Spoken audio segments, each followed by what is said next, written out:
చంద్రబాబు నాయుడు గారి హయాంలో 2014 నుంచి 19 మధ్య 14 నుంచి 15 సార్లు రిజెక్ట్ చేసినారు. ఏ మాదిరిగా 14 to 15 టైమ్స్ చంద్రబాబు నాయుడు గారి హయాంలో రిజెక్ట్ కూడా చేశారు. ఈ మాదిరిగా మన హయాంలో వైఎస్ఆర్సీపీ హయాంలో కూడా 18 సార్లు ఇది ఇలా రిజెక్ట్ చేసినారు. 18 టైమ్స్. తప్పేమీ కాదు, ఇంకా సంతోషపడాల. ఒక బ్రహ్మాండమైన ప్రాసెస్ ఉంది.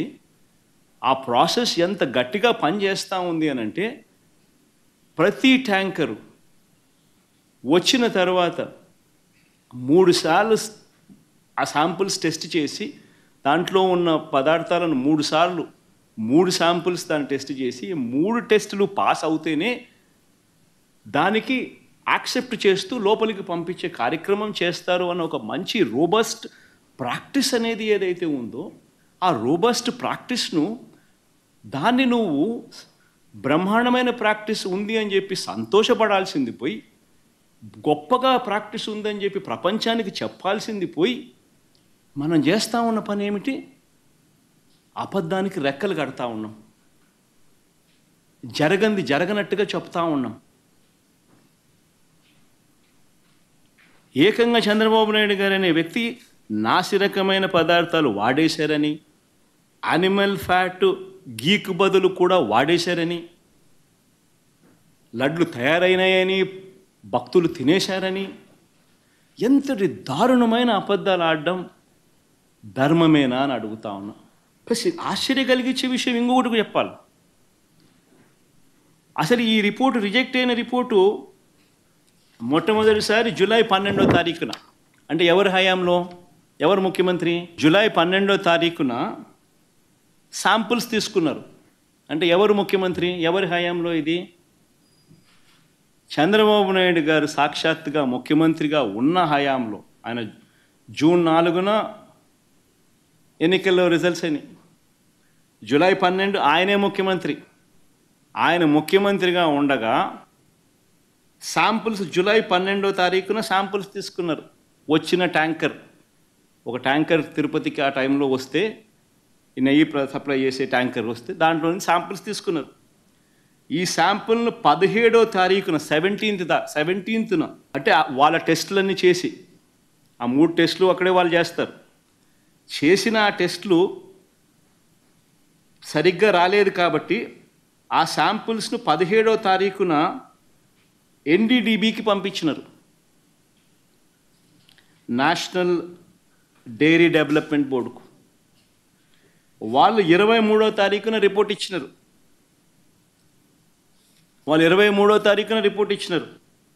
జూలై 23న. అవును, రిజెక్ట్ అయింది. నేను ఒకటే అడుగుతా ఉన్నా, జూలై 23వ తారీఖు నుంచి 2 నెలలు చంద్రబాబు నాయుడు ఏం చేస్తూ ఉన్నాడు?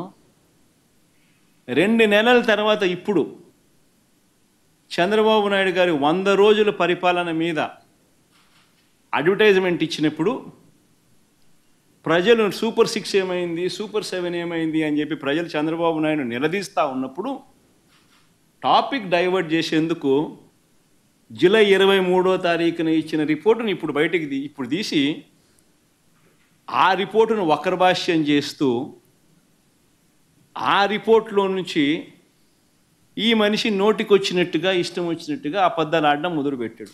తిరుమల తిరుపతి శ్రీ వెంకటేశ్వర స్వామి వారి ప్రసాదమైనటువంటి లడ్డూ తయారీలో ఉపయోగించేటువంటి ఆవు నెయ్యిలో జంతువుల యొక్క కొవ్వు కలిసిందని, అటువంటి జంతువుల యొక్క కొవ్వు అవశేషాలు ఉన్నటువంటి నేతితో తయారు చేసిన ప్రసాదాలను భక్తులకు పంచేశారని చెప్పని తప్పుడు ప్రచారం ద్వారా రాజకీయ లబ్ధి కోసం సాక్షాత్తు కలియుగ దైవమైనటువంటి శ్రీ వెంకటేశ్వర స్వామి వారి ఆలయ మహత్యాన్ని, తిరుమల తిరుపతి దేవస్థాన పవిత్రతను, తిరుమల తిరుపతి వెంకటేశ్వర స్వామి వారి నైవేద్యమైనటువంటి లడ్డూ ప్రసాదాన్ని కూడా దుర్మార్గంగా రాజకీయాలకి వాడుకుంటూ ఒక పవిత్ర దేవాలయాన్ని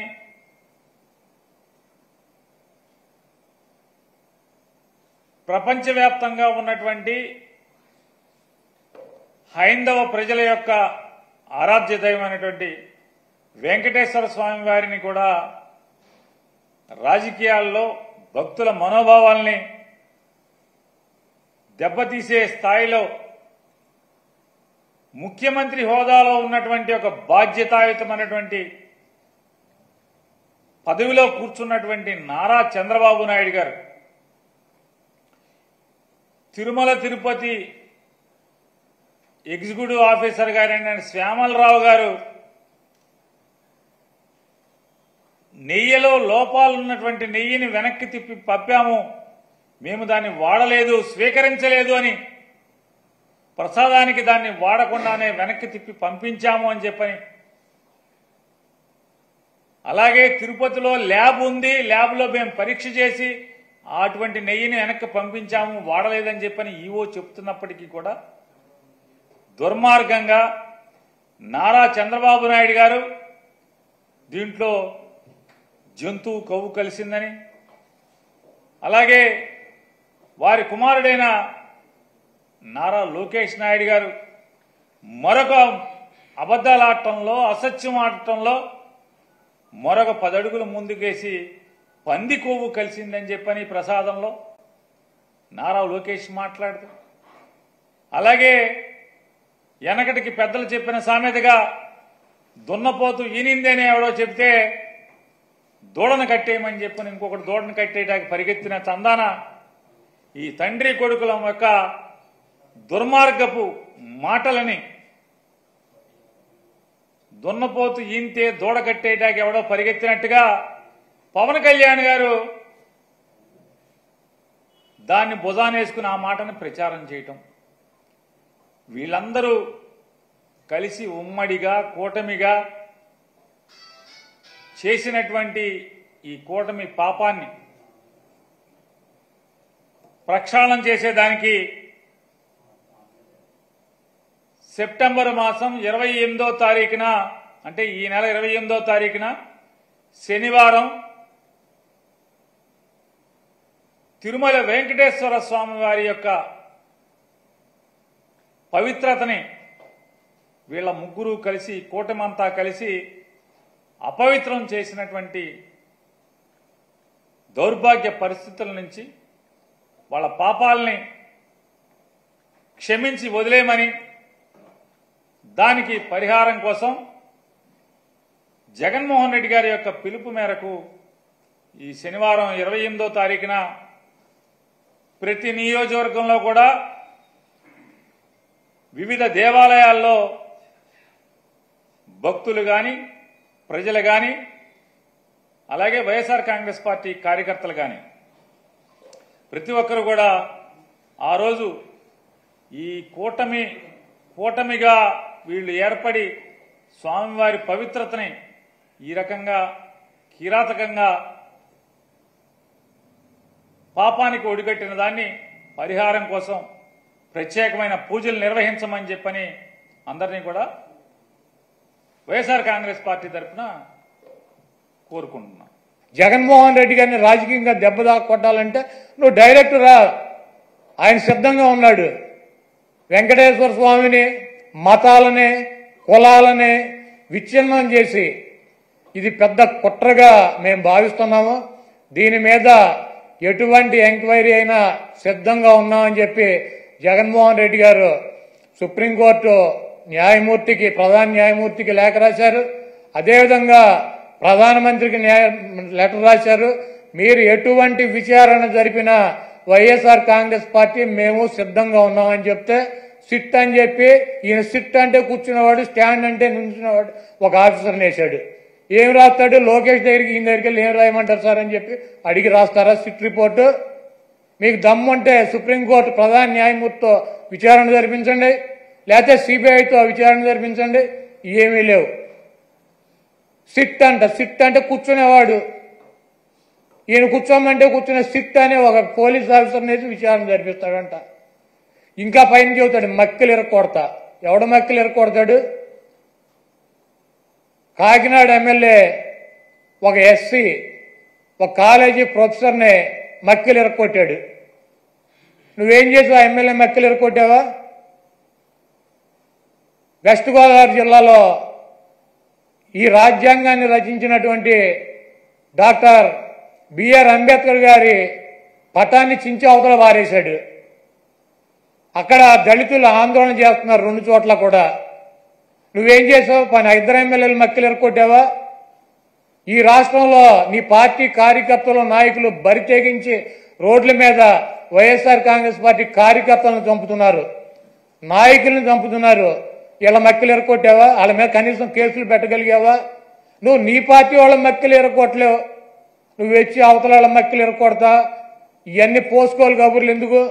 నీకు దమ్ముంటే నీ పార్టీలో జరుగుతున్నటువంటి అక్రమాలు, నీ పార్టీ ఎమ్మెల్యేలు, నీ పార్టీ కేడర్ చేస్తున్నటువంటి దుర్మార్గాలనే అరికట్టు, వాళ్ళ మీద చర్యలు తీసుకో.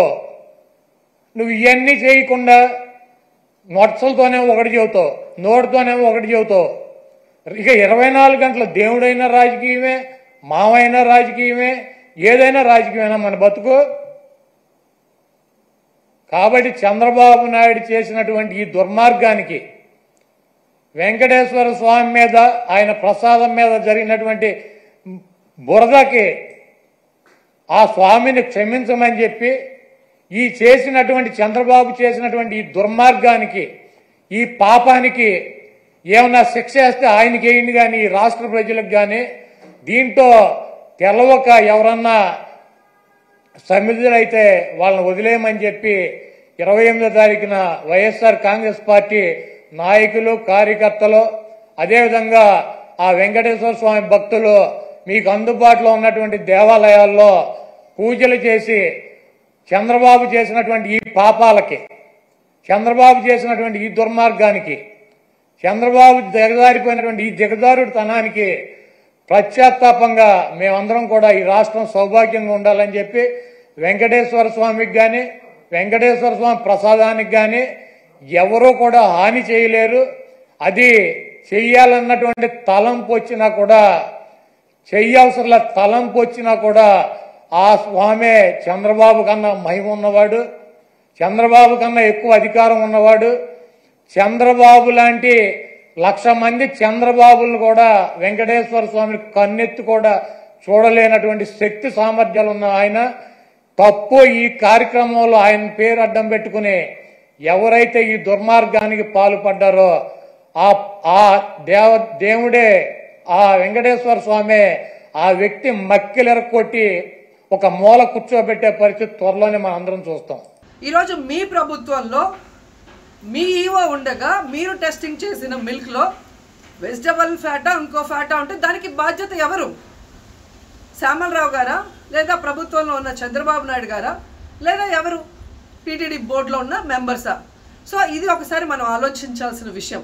అంటే ఈవో గారు తాను జాయిన్ అయినప్పుడు ఏం చెప్పాడు, ఈరోజు చంద్రబాబు నాయుడు ప్రెషర్ పెట్టాక ఏం చెప్పాడు అనేది భక్తులందరూ కూడా గమనించాల్సిన విషయం. రెండవది, మీరు చూస్తే చంద్రబాబు నాయుడు డైవర్షన్ పాలిటిక్స్ ఎప్పుడూ చేస్తుంటారు. అలాగే ఈరోజు ఆ తిరుమల కొండ మీదకి జగనన్న అధికారంలో ఉన్నప్పుడు మోడీ గారు వచ్చారు, అమిత్ షా గారు వచ్చారు, ఎక్స్ సీజే రమణ గారు వచ్చారు, ప్రెసెంట్ సీజే గారు వచ్చారు. అంతెందుకు చంద్రబాబు నాయుడు ఫ్యామిలీతో సహా వెళ్ళాడు, పవన్ కళ్యాణ్ గారు వెళ్ళారు. లడ్డూలో ఏమాత్రం రుచి తేడా ఉంటే ఆ రోజే వాళ్ళు కంప్లైంట్లు ఇచ్చుంటారుగా, ఎందుకు కంప్లైంట్లు ఇవ్వలేదు? ఇప్పుడు ఆ 5 సంవత్సరాల్లో ఏదో జరిగిందని నింద వేయటానికి ఈరోజు టీటీడీని ఎంచుకొని తిరుమల తిరుపతి దేవస్థాన ప్రతిష్టను దిగజార్చడం ఎంతవరకు కరెక్ట్ అని భక్తులందరూ కూడా ఒకసారి ఆలోచించాల్సిన అవసరం ఉంది. అండ్ మూడవది, ఈరోజు ఎవరైతే బీజేపీ నాయకులు కూడా మాట్లాడుతున్నారో వాళ్ళని నేను అడుగుతున్నా, ఇదే టీటీడీ బోర్డులో మెంబర్లుగా బీజేపీకి సంబంధించిన వాళ్ళు ఉన్నారు. మరి ఆ రోజు తప్పు జరిగితే వీళ్ళందరూ ఎందుకు మోడీ గారికి, అమిత్ షాకి ఇన్ఫార్మ్ చేయలేదు, ఎందుకు దీని మీద చర్యలు చేపట్టలేదు అనేది నేను అడుగుతున్నా. అలాగే ఈరోజు తెలుగుదేశం పార్టీ అధికార పార్టీలో ఉన్న వేమిరెడ్డి ప్రశాంతి గారు ఆ 5 సంవత్సరాల కాలంలో ఈ పర్చేసింగ్ కమిటీలో 5 సంవత్సరాలు ఉన్నారు. అలాగే ఇప్పుడు మంత్రిగా ఉన్న పార్థసారథి గారు కూడా పర్చేసింగ్ కమిటీలో ఉన్నారు. మరి వాళ్ళని విచారించండి, ఆ బోర్డు మెంబర్లందరినీ బయటకు వచ్చి మాట్లాడమని చెప్పండి, తప్పు జరిగిందా లేదా. ఈరోజు ఇంతమంది గొప్ప గొప్ప వాళ్ళు తిరుమలకు పోయి లడ్డు తిన్నా జరగని తప్పు వాళ్ళ పర్చేస్ కమిటీలో ఉన్న వాళ్ళు జనసేన పార్టీ, తెలుగుదేశం పార్టీలో చేరిన వాళ్ళని మాట్లాడకుండా కేవలం జగన్ గారిని టార్గెట్ చేసి మాట్లాడటం చూస్తే రాజకీయ లబ్ధి కోసం తిరుమల పవిత్రను భ్రష్టు పట్టిస్తూ ఈరోజు చంద్రబాబు నాయుడు చేస్తున్న నీచ నికృష్ట రాజకీయాలు అందరూ కూడా గమనించి ఆ చంద్రబాబు నాయుడికి బుద్ధి చెప్పమని కోరుకుంటున్నా. తిరుమల తిరుపతి దేవస్థానాన్ని అడ్డం పెట్టుకొని జగనన్న మీద దుమ్మెత్తి పోసే కార్యక్రమాల్లో ప్రతిష్టగా దిగజారిస్తే తిరుపతి అమ్మాయిగా నేను ఊరుకునేది లేదని కూడా ఈ సందర్భంగా తెలియజేసుకుంటున్నాను. తెలుగుదేశం పార్టీ వారి అనుకూలంగా ఉన్న మీడియా, కూటమిలోని పార్టీలు తీవ్రమైన ప్రచారం చేసే కార్యక్రమాన్ని చేపట్టారు. ఎప్పుడైతే నారా చంద్రబాబు నాయుడు గారు ముఖ్యమంత్రి స్థాయిలో ఉండి తిరుపతి లడ్డూ వివాదాన్ని ప్రస్తావన చేశారో 18వ తారీఖున కూటమి ఎమ్మెల్యేల మీటింగ్ సమావేశంలో ఆయన జంతువుల కొవ్వు లడ్డూ తయారీలో ఉపయోగించినటువంటి నెయ్యిలో కల్తీ కలిసింది అనేటువంటి ఆరోపణ చేశారో, ఆ ఆరోపణ తరువాత అందరూ ఒక్కసారి ఉలిక్కిపడి అనేక వ్యాఖ్యలు చేశారు. దేశవ్యాప్తంగా, రాష్ట్ర వ్యాప్తంగా తెలుగువారు ఎక్కడున్నా కూడా అందరూ కామన్గా చేసినటువంటి కామెంట్ ఏంటంటే దీన్ని నిగ్గు తేల్చాలి. ఇది జగన్మోహన్ రెడ్డి గారి ప్రభుత్వం అధికారంలో ఉన్నప్పుడు లడ్డూ ప్రసాదంలో కల్తీ కలిసిందని అధికారంలో ఉన్నటువంటి ఒక ముఖ్యమంత్రి గారు చేసినటువంటి ఆరోపణ రాజకీయ ఆరోపణగా మిగిలిపోకూడదు, దీనికి ఒక లాజికల్ ఎండ్ కావాలి అనేటువంటి ఉద్దేశంతో అనేక మంది దీని మీద ఎంక్వైరీకి డిమాండ్ చేశారు. కొంతమంది అయితే సిబిఐ ఎంక్వైరీ అన్నారు, కొన్ని పార్టీలు.